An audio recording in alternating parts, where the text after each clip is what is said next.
Good afternoon. It's going to be a very difficult task for me today, for many reasons.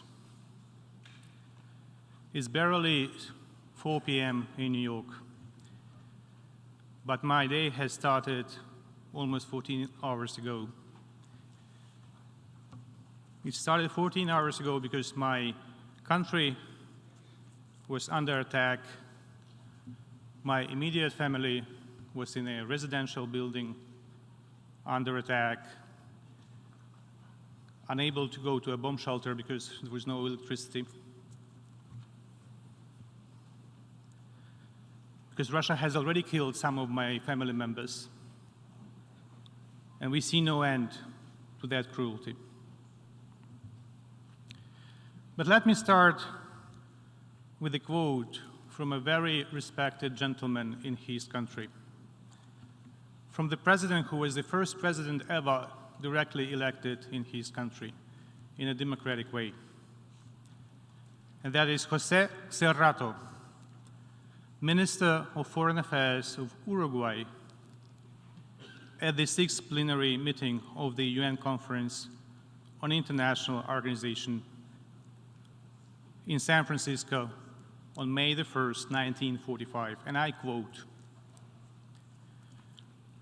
"A stable and sane peace cannot be attained if nothing is done for the democratization of the world and the rule of freedom." Peace and democracy constitute complementary objectives, each of which is a guarantee and a motive for the either. In this regard, in the proposed international organization, there should not be admitted nations professing doctrines of aggression and war, which are inclined to undermine or destroy the order of juridical peace in the world.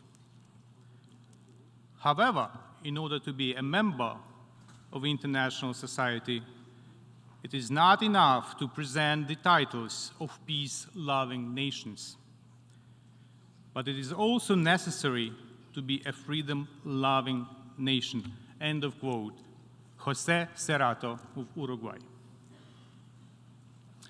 This is how our predecessors saw the way to save succeeding generations from the scourge of war at the dawn of our organization 77 years ago.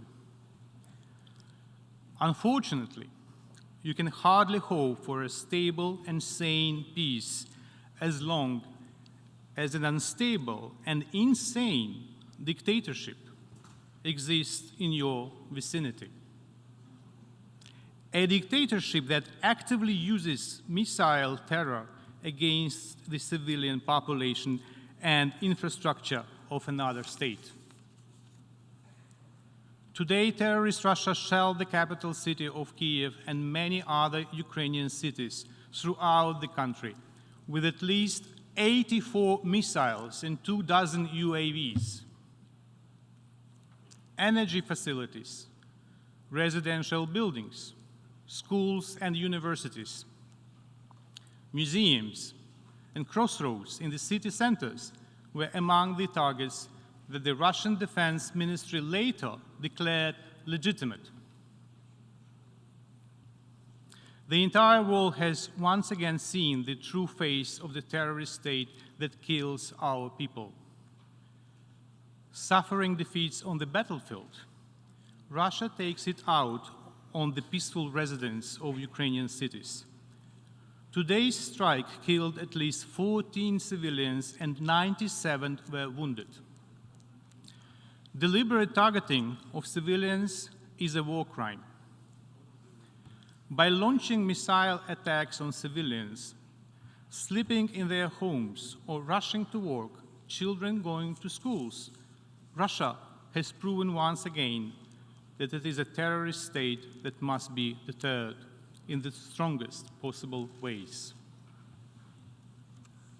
We need this to prevent further heinous atrocities and to secure our achievements within this organization. The UN has survived many challenges, including bloc confrontation and Soviet threats. In this very hall, addressed to the world, threats addressed to the UN and its Secretary General. As King Hussein of Jordan said in 1960, standing exactly where I am right now, and I quote, "Yet almost from the birth, Soviet Union has sought to destroy the United Nations, to hamper its deliberations, to block its decisions, to demean the reputation of the Security Council and the Secretary and the General Assembly." End of quote. I sign under each of these words in 2022, standing exactly where the leader of Jordan was 62 years ago. What we are witnessing now is an attempt by Russia to revive the so-called Brezhnev doctrine, envisaging that the Soviet Union could limit the principle of prohibition of the use of force if its interests in other states within so-called zone of influence were challenged. Incompatibility of this doctrine with the UN Charter was clear even for the Soviet Union. And at the end of the day, the USSR had to officially give it up. Let me quote President Gorbachev. "It is evident, for example, that force and the threat of force can no longer be and should not be instruments of foreign policy," said the then Soviet president in this very hall in December 1988. These words, however, mean nothing for modern Russia, who is occupying the USSR permanent seat at the Security Council and thus is allowed to block any action by the Council to restore international peace and security. Mr. President, Russia now tries its best to bring us back to the 1930s, not even 1940s, when Hitler destroyed sovereign nations by invasion, fake referendums, and Anschluss. And we are now at a tipping point where the United Nations will either restore its credibility or it will ultimately fall in failure. And if the latter happens, we should blame nobody but ourselves, because it is our responsibility to defend the principles of the UN Charter. A trail of blood is left behind the Russian delegation when it enters the General Assembly. And the hall is filled up with the smell of smoldering human flesh. That's what we have tolerated too long in Syria. That's what is happening today in Ukraine. Same dictator in the Kremlin, same Russian generals well known for scorched earth tactics in wars led in Syria and in Chechnya and today in Ukraine. Since 23rd September, Russia has been committing another crime against international law and its principles, committing it in an attempt to revive the world of the past, where sovereignty, territorial integrity, and the inviolability of borders were a privilege with limited access, not the right of every nation. The sham referendums in 4 Ukrainian regions, followed by unlawful decisions by the Russian president and parliament, served this very purpose and thus posed an existential threat to the United Nations and its charter. Ukrainians can tell you what our world will look like if this erosion of the UN's credibility is not stopped. If complete disregard for the UN Charter by a country occupying a permanent seat in the Security Council meets any response but zero tolerance. Death, human suffering, and destruction are immediate outcomes. As it was in the city of Zaporizhia on the night of the 9th of October, when Russia fired over 20 missiles on residential areas which killed at least 13 and injured 60 civilians, including 6 children. And let me remind you that Zaporizhia is the main city of one of the 4 regions that Russia has claimed following the sham referendums.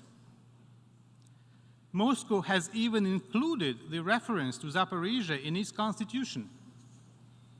Please forgive me use of the term constitution in relation to that worthless piece of paper. It is indeed hard, if not impossible, for a normal human being to comprehend the logic of Putin and his cronies. First, you claim the seizure of an area of a neighboring sovereign state under the pretext of protection of local population.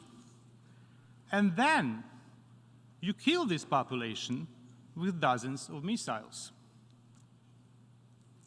It is clear, however, that the so-called sham referendum served as an element of the Russian aggression against Ukraine, an element that was hastily prepared and implemented in response to the successful process of liberation of the occupied territories by the army of Ukraine. The so-called referendums bore no relation at all with what we are used to calling expression of the popular will, neither from the legal perspective nor from the technical modalities. We are grateful to the Secretary General, Antonio Guterres, who was very clear and explicit in his condemnation of the Russian actions. And as he said, I quote, "Any decision to proceed with the annexation would have no legal value and deserves to be condemned. It cannot be reconciled with the international legal framework. It stands against everything the international community is meant to stand for. It flouts the purposes and principles of the United Nations. It must not be accepted," end of quote, said the Secretary General. Distinguished colleagues, Ukraine is indeed the immediate target of the Russian attacks on the ground, but it is not Ukraine that Russia ultimately aims at. Let me reiterate it again. It is our future that is now at stake. The future that cannot be secured by separate countries or regional arrangements if the United Nations is relegated to the backstage of global processes. Let me recall that the very first purpose of this organization, which is enshrined in Article 1 of its charter, is to maintain international peace and security, and to that end, to take effective collective measures for the prevention and removal of threats to the peace and for the suppression of acts of aggression. Paragraph 4 of Article 2 of the Charter constitutes the most important principle with regards to the above-mentioned purpose. In particular, we are speaking about the threat and use of force against the territorial integrity and political independence of Ukraine. Violation of paragraph 4 of Article 2 of the Charter is a violation of the cornerstone of the peace in the Charter, the heart of the Charter, and even basic rule of contemporary international law, as it has been labeled in legal writings. Dear colleagues, the only thing that Russia is afraid of is our strong unity of purpose in defense of the UN Charter, in defense of the right of every country to benefit from respect for its sovereignty and territorial integrity. We have to save the United Nations, not for the sake of this whole, high-level weeks, or other procedural and protocol issues that have been our routine since 1945.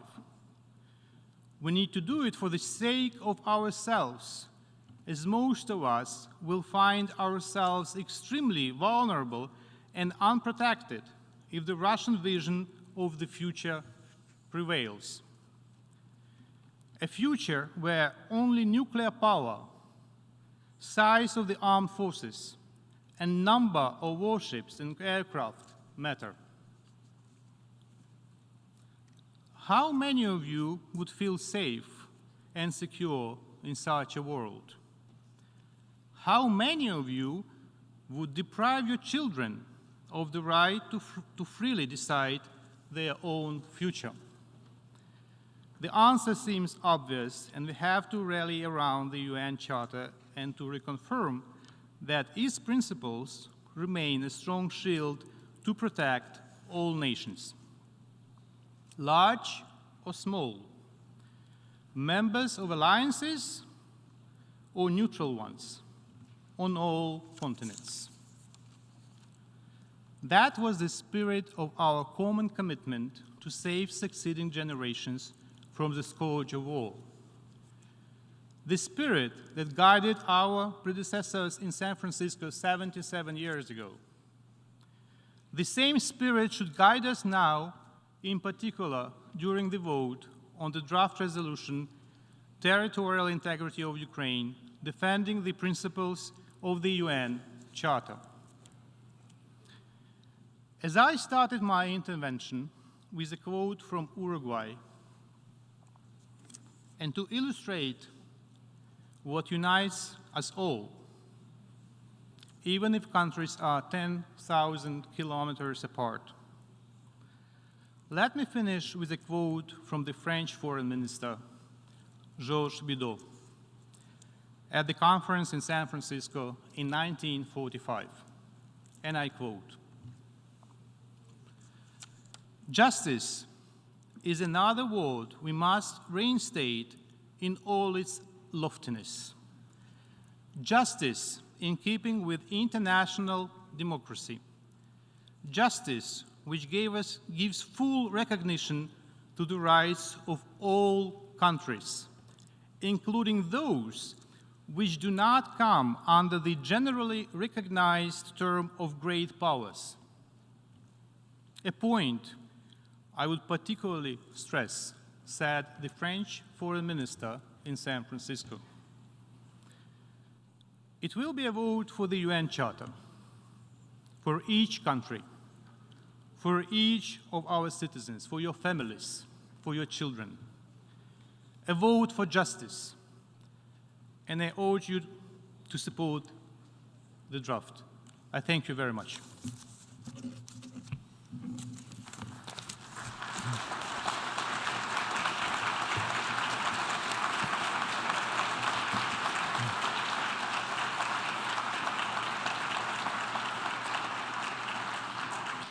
I thank the distinguished representative of Ukraine